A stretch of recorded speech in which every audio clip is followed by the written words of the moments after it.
I don't know who needs to hear this, but when your kids give you lists, like for Christmas or birthdays, um, have you ever tried just ignoring them?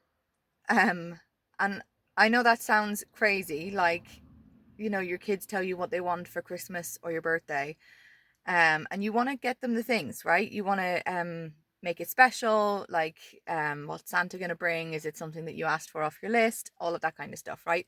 I'm not saying like be cruel and don't get them anything. Um, but I just had this experience with one of my kids, and I think it's probably universal.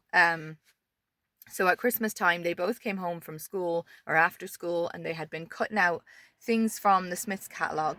Um, and when they got home, they stuck them all to like A4 sheets, and they were like, "This is my Christmas list. This is everything that I want for Christmas. I'm going to ask Santa for all of this stuff."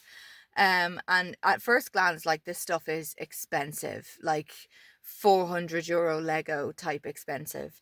So my first thought is, holy crap, how am I going to do that? Like, I can't afford that. And then I'm going through these feelings of, Christmas is going to be terrible. They're not going to believe in Santa. I can't get them what they want. And funnily enough, one thing that came to me was the scene in the Santa Claus, when Charlie's parents were talking about how, or his mum and his stepdad were talking about how they stopped believing in Santa. And the story that they gave was when they were little, they asked for something special and they didn't get it. And that's when they stopped believing in Santa. And that is what came to me like, oh my God, my kids are not going to believe in Santa if I don't get them these things that are on their list. Which one is the special thing? Do you know? Maybe all of it's special. All of these things are running through my head. And it's so stupid. Like, oh my God, it's only now I'm realizing how stupid it is. So anyway, I didn't buy all of the stuff on the list because I didn't have the money to buy all of the stuff on the list. And anyway, I didn't buy all the stuff. The list got put away. So they had made these lists way before Christmas. The lists got put away, and forgotten about.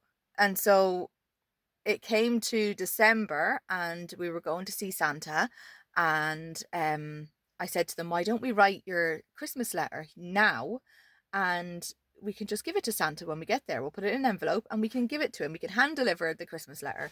So we sat down at the kitchen table to write the Christmas list, and would you believe, neither of them could remember anything that they had put on those lists. So it was in that moment that I realized that I had put the meaning behind the gifts that they had put on those lists. They weren't special at all. I was convincing myself that those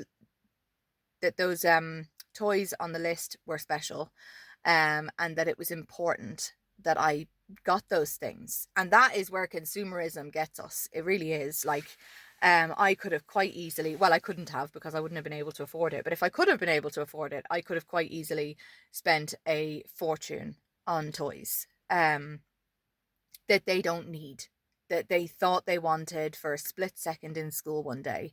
And it was me who made that seem important. That I get that for them. So anyway, they forgot. So one or two things was put on their list to Santa with a little bit of a nudge for me because I knew what I was getting them. Um, and that was that. Santa brought their gifts. They were absolutely delighted with what they got for Christmas. It was a very modest Christmas, but they were so delighted with what they got. And that was that.